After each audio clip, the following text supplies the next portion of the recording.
From the AM Metro New York City's #1 circulated newspaper, Monday, June 10th, 2024. There was a stack of them that I found today in the lobby at the Y.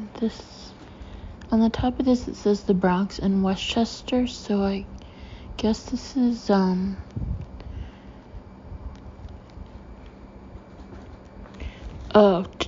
the Bronx and Westchester. Turn to pages 15 to 18, in-depth local news.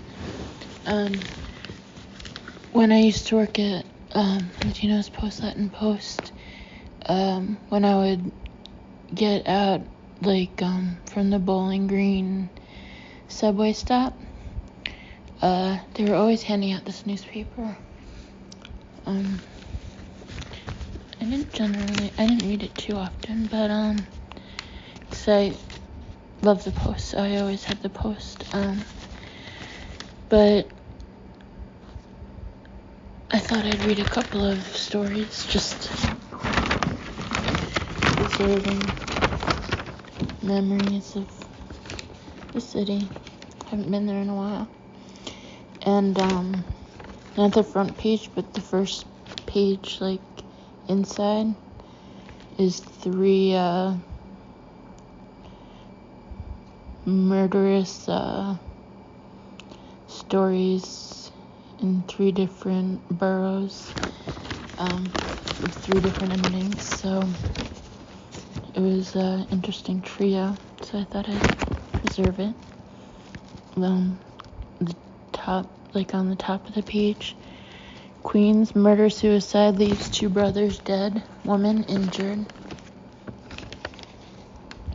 by Robert Pozericki. Queens detectives are looking for answers behind a horrific murder-suicide on Saturday night that left 2 people dead and another seriously wounded. Police believe that a 33-year-old man shot his 27-year-old brother and a female relative at their home on the 9400 block of 111th Street in Richmond Hill, then fled to a location a mile away and turned the gun on himself.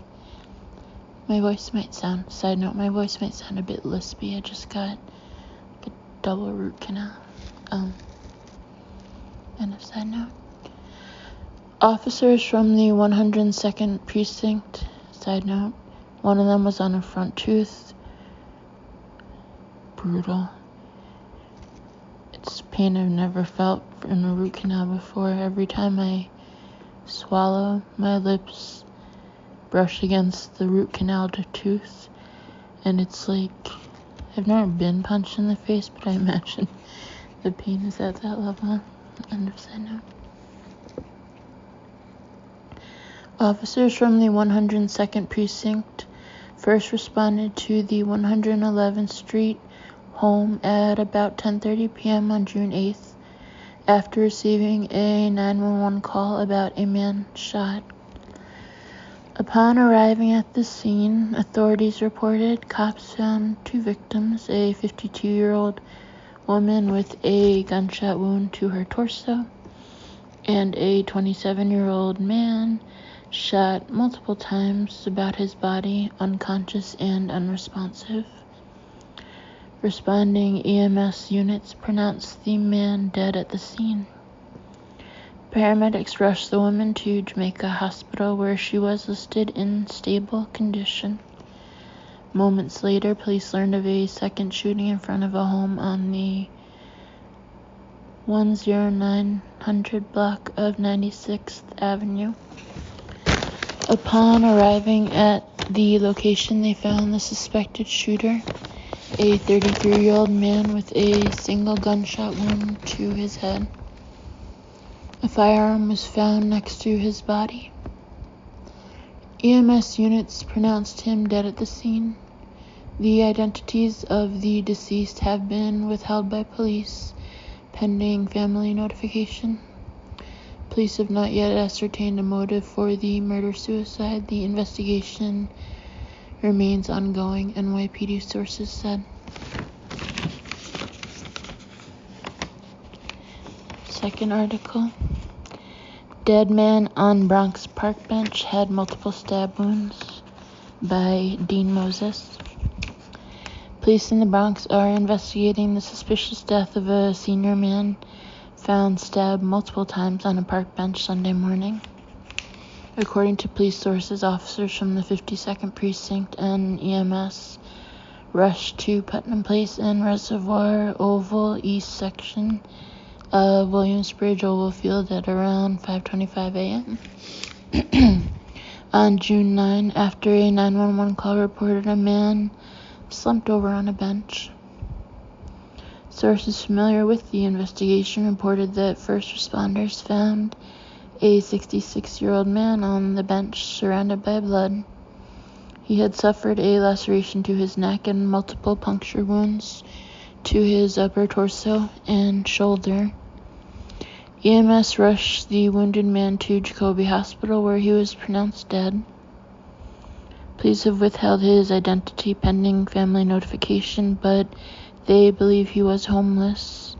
The man's body was transferred to the medical examiner's office for an autopsy to determine the cause of death. Police are canvassing the scene and reviewing security camera footage as part of the ongoing investigation. They do not have video of any suspects at this time. The investigation remains ongoing. Anyone with information regarding the incident can call Crime Stoppers at 800-577-TIPS. For Spanish dial 888-57-PISTA. And the third article, Brooklyn standoff ends peacefully, also by Dean Moses. The Brooklyn man who took hostages and engaged police in a tense armed standoff at a money transfer store on Saturday night had some serious money troubles, which led him to commit a violent act of desperation, police officials said.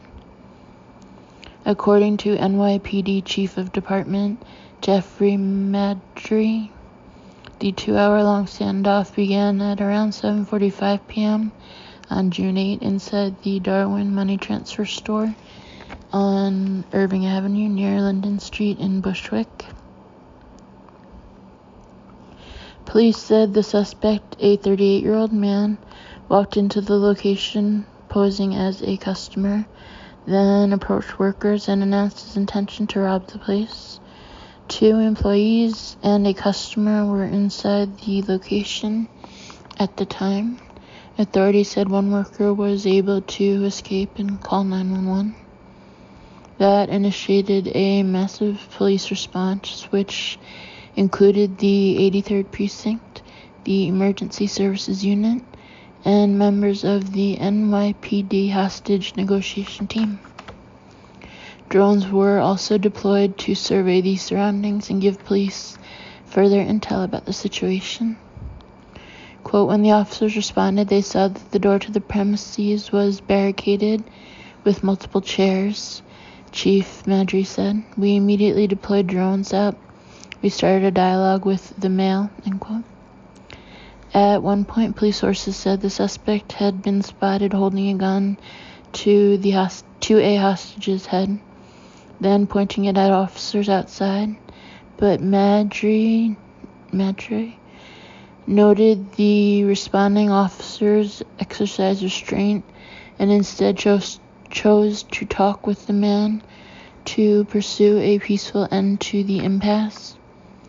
During negotiations, police got the suspect to reveal his apparent motives. He told police that he had been suffering from money troubles and gambling addiction and wound up behind on his rent payments. NYPD negotiators also brought in members of the suspect's family to try and talk him into defusing the situation. In time, the negotiations worked. Police took him into custody and brought him to a local hospital for an evaluation. The 2 hostages were also medically evaluated. No serious injuries were reported. Cops later determined that the purported gun that the suspect brandished was fake.